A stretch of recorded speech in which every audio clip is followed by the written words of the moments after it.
Hey everybody.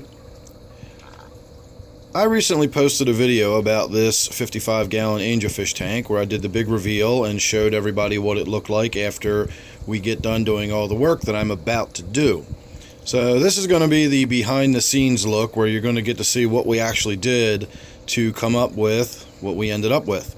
So the first thing I need to do is start moving stuff out of the tank. The first real goal I've got is to get all of that white sand, that fake sand, and the aquarium gravel out of the bottom. You can see there's a mix of both. I really thought it would blend together more nicely when I mixed it in there. This is one of the first tanks I set up. I thought the white gravel or the white sand would look neat, and I also thought I would like the gravel mixed in with the white sand, and it turns out pretty much from day one I've never really liked the way that looks. And I also have found out over the years that a dark substrate really helps to bring out the color of the fish, not only from your aesthetic point of view, from a visual contrast point of view, but it really does actually make the fish feel more comfortable and confident, and their colors will darken up. So hopefully when we're done this whole process, these red Serpe tetras in here will be even more amazing than they already look.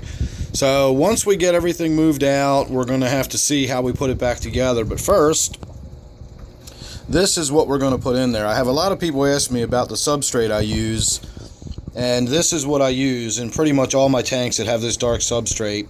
I don't know how well that's coming out. It looks like there's a lot of glare on it. That is Eco Complete, and it is by Carib Sea. Turn the overhead light on here. It is a really, really good substrate. I love it.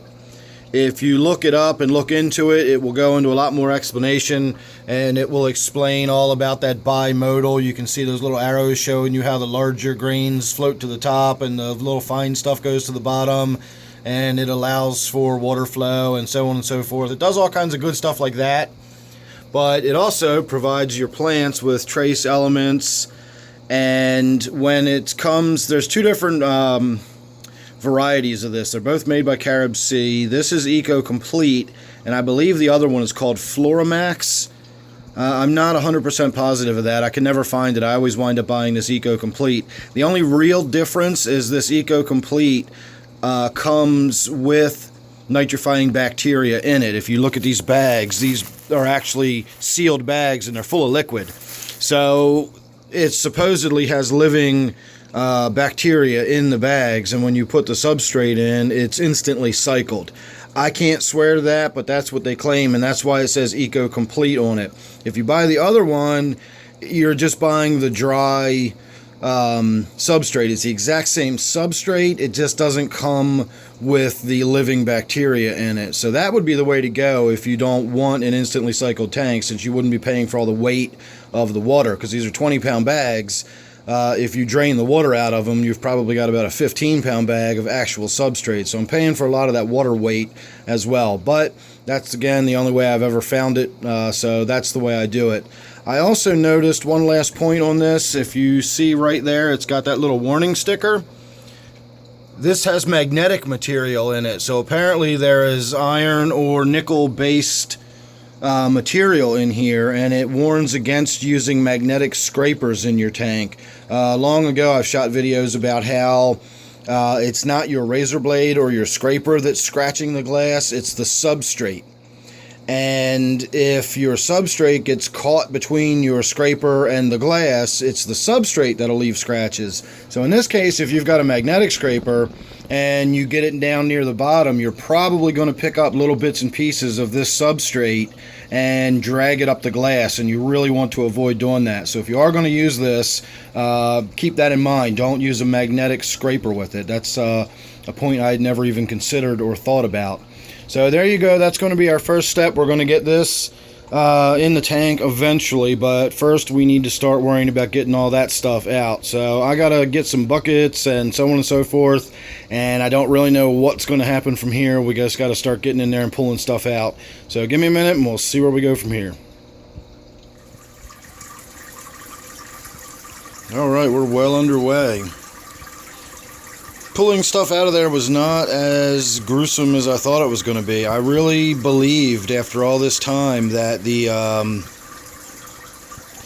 piece of wood that was across the back had all of that Anubias and everything attached to it, and I was wrong. We've got two massive Anubias plants, and you can see this stick here.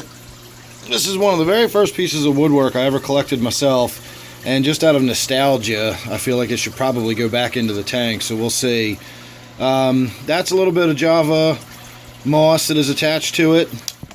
Well, maybe it won't go back in the tank now that it's just broken in half. And that is a little tiny piece of Anubias that is attached and growing to the piece of wood there. Otherwise, meow, hi baby. Otherwise, we've got this piece of Java growing on these rocks, and that's actually two rocks that are just sort of held together by all the roots of this Java. And you can see it's got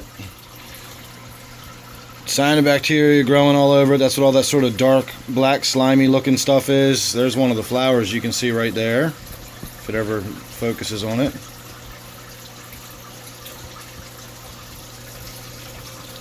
So these are going to go back in the tank. This one here is just a plant by itself. It wasn't actually attached to anything. So we've got quite a big chunk of Java there, or Anubias, I'm sorry. I don't know if I've been calling that Java or not. I'm distracted by the kitten. Plus I'm half paying attention to what's going on in the tank because I don't want to drain too much water out of here. I really need to get in there and start cleaning some of the gross stuff out and start removing the rocks, and then of course I've got to get all of the substrate out of the bottom, but the rocks have to come out next, and that'll allow me access to the substrate. Pretty much all the rocks have to come out, and then I'm going to have to, you know, put it back together however I want after I put new substrate in. Actually, you know what, we're not going to do it that way. We're going to put the rocks back in first, but we'll get to that. We'll talk about that when we get to it. I'm getting ahead of myself here. This is the Java. These are three massive chunks of Java that were not actually attached to anything either. They were just growing in the tank. So they're going to go back in. And then this wad is a bunch of little weird babies. It's all one growth, but when I was sort of shaking it out to knock all the stuff off of it, babies were flying off of it. It's covered in the cyanobacteria and all that. So I think that's just going to get tossed. That's probably a little bit beyond worrying about. The rest of it, as I said, and I've been saying this for a long time, I know that this tank has the cyanobacteria in it, but I've never worried about it because it's never been overwhelming. And I always knew I was going to get in there and do something like this one day. And once we're done and we get it put back together, then I will treat for the cyanobacteria, and hopefully we'll get a nice fresh start on the tank. So let me keep moving. I got to start working on getting those rocks out of there now, and I actually want to start working on getting a little bit of fresh water put back in there for them. So I'll see you in a few minutes. Alright, we've got it all cleaned out. There's no substrate, no rocks, no nothing, but we'll have more on that later. I don't really want to stop right now, but this is a good spot to just have a look at the tank with nothing at all in it. It's hard to believe that was my angelfish tank just a few minutes ago. Technically it still is. You can see the angelfish hunkering down there in the bottom left hand corner near where that synodontis is. So it's time to keep on keeping on. I got to get this water a little more cleaned up. I don't want to overdo it. We've probably already got about a 50% water change between the siphoning the gravel out of there and adding water back in and siphoning more out. We've done quite a bit of water changing, so I don't want to shock the fish too much more than I have to. But we obviously still need to get that water a little more cleaned up before we start moving ahead. The next step will be to start putting rocks back in and come up with some sort of pleasing design. And after that, we'll add the substrate and we'll start putting the tank back together. So sit tight and I'll see you in a minute. Alright everybody, I got half a moment to think here while I'm letting the tank fill back up. We're going to top it off with some fresh water, and then we're going to give the tank a little bit of a break, let everybody calm down for a few minutes, and I need to sit and think about what I want this tank to look like when I'm done. I haven't really given it too much consideration. I know we're going to go with the black substrate, and I know we're going to go with a lot less rocks in the bottom. We don't need all those caves and everything. When I originally set this tank up, I set it up very enthusiastically. It was the first tank I'd ever set up. I was going to do a bunch of German blue rams and a bunch of little tiny dwarf cichlids, and I just thought I needed tons and tons of little nooks and crannies and caves and hiding places, and so that's how I did the tank. And believe it or not, what we were seeing is actually far less than what I originally had in there. I removed a bunch of rocks a few years ago and cut the number of caves and everything down by about 50%. So what you just saw come out of there was actually a lot less than I originally put in there. I'm honestly surprised I didn't just blow the bottom of the tank out with a huge pile of rocks I had in there. At any rate, I don't think the Synodontis catfish is too happy about what's going on here. He keeps trying to swim up and out of the water. That's not a good sign. A lot of times when the fish are trying to get out of the water like that, it means the water's not right for them. So it's quite possible that these huge water change that I just got done talking about, by the time we're done filling this tank back up, we're looking at least probably a 60% or more water change. That very much could have changed the water chemistry enough that Synodontis in there is not happy at all, and we may actually have some issues with him later down the road. So we're going to have to wait and see how that plays out. At any rate, now it's got me distracted and nervous. But the next step is going to be getting some rocks in there and figuring out what we want to do with the scape. So that's what we're working with. Those are the rocks I'm using. Those are the plants I'm using, including these in the bucket. And then this big bucket full of rocks over here is rocks that I'm discarding. We're not going to use them in the new tank. So I need to start pondering what we're going to do and how this is all going to look. And hopefully here in a little while we'll start putting the tank back together. In the meantime, I'm going to keep monitoring this tank, and I'm going to probably stop the water inflow right now and just leave the tank sit where it is for a couple of hours and let this little Synodontis sort of adjust and calm down, and I might even turn the light out for a little while. So let me get on with that, and I will see you at the next stage. Alright, I think that's probably going to be about suitable for me. As soon as I started putting rocks in the tank, and especially once I started putting the plants in there, the Synodontis started behaving normally again and started trying to hide in the caves on the bottom. So I think the only reason it was swimming around the top like that was it was just in such an open, brightly lit tank. It was simply just trying to get out of there and try to get someplace where it could feel more secure.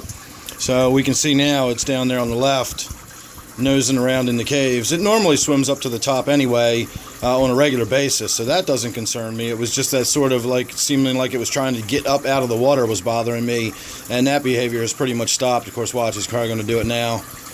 Now, see, he's going back to that's just normal behavior. So no harm there. The angelfish seems to enjoy the tank.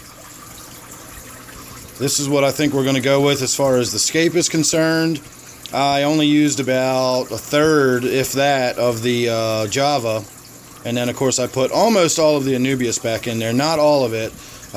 This piece over here was broken into two pieces. They were just sort of growing together, so I gently separated them, and I have them tucked under some rocks. Hopefully they'll stay in place and start growing there. Likewise, I've got the roots of that Java tucked under those rocks.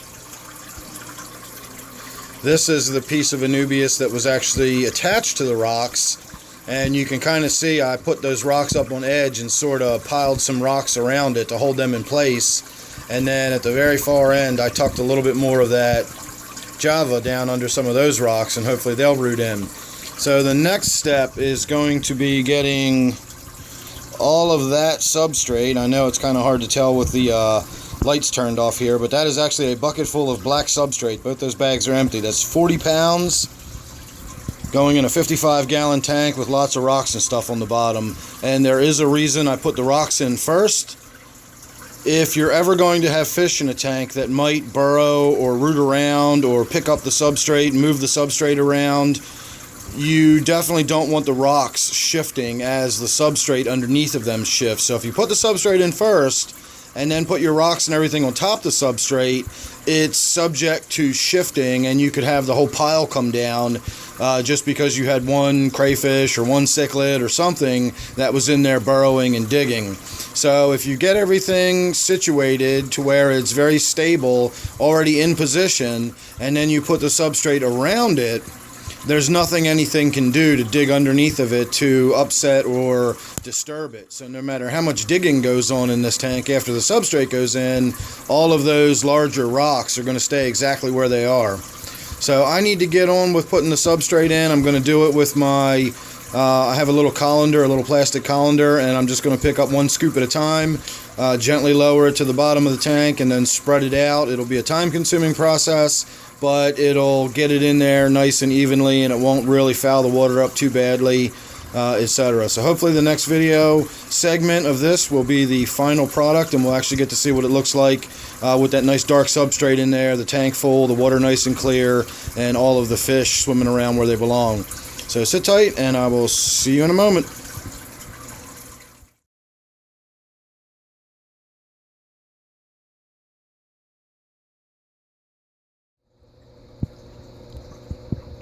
And there's your final product. So I had to make one more little adjustment after the last clip, and that is because, here he's coming to make an appearance now, I put the T-bar in this tank, which you probably already know because I'm sure you've seen the other video by now, but I needed to add some more cave structure because it was clearly trying to hide and get behind things and under things, and I very quickly realized that out of all the rocks I had in the tank, I didn't have any that actually created any caves beyond something to about that extent down there, and that's not really enough for that T-bar to get underneath. So I did have to add a couple of horizontal rocks over here and just create a little bit of cave structure for the T-bar to be able to get under. And the Synodontis likes getting in there too. So as soon as I realized that I do need some cave structure for those two fish, I did have to put a couple of more rocks in there. I'm hoping over time, as they settle in and get used to their new environment, the plants themselves will create a little bit of a sort of cave type system for them to hide in and feel comfortable in. I also, as you can see, brought over a bunch of the hatchet fish that have been in quarantine. I deemed the time right for them to come out of the quarantine tank. They probably could have stayed in there a little bit longer, but I was trying to get this done today, and I had already moved over the T-bar and got the tank ready. So there you go. That's my new, guess I'll be calling this my T-bar tank from now on. The angelfish may be relocated. I'm going to have to wait and see how things go between the T-bar and the angelfish. If they fight, I've got a place for the angelfish to go, but we'll do more on that later. If they get along just fine, then I'm going to leave the angelfish where it is. And so far, so good, but the T-bar's only been in there for about 20 minutes, and maybe an hour, I don't know, something like that. It hasn't been long, but they, you know, you got to give them a day or two to really settle in. Really, honestly, you got to give them about a week to finally really settle in and start feeling comfortable, and then we'll find out whether or not they're compatible. I also removed the smaller power head that I had put in this tank while I had a sick angelfish in there. I was hoping to increase the surface agitation, but I no longer need that because the tank's so much more wide open, and I've got plenty of circulation going on in the tank now, so I removed that other power head that I wasn't using. And that's pretty much all I can think of. So I'm going to go ahead and call that the end of this video. I hope you enjoyed it. That was a little bit of behind the scenes look of how I put together my new T-bar tank. I'm going to have to start calling it my T-bar tank now. I got to get that into my head because this has been my angelfish tank since it's been set up since day one. It's really going to be hard for me to get my head around not calling this my angelfish tank anymore. Although it's still got my angelfish in there, so we may still just keep calling it my angelfish. And at this rate, I'm beginning to think maybe the angelfish is going to be hassling the T-bar. So at any rate, make sure you're subscribed. We're starting a new adventure with this tank, so you don't want to miss any of the updates that's coming up on it. Right now, we're still going to call this my angelfish tank, and we'll see whether or not I change the name of it as time goes on. But for now, it's still going to be my angelfish tank. So thanks again for watching. Hope you enjoyed. I'll see you real soon in the next one.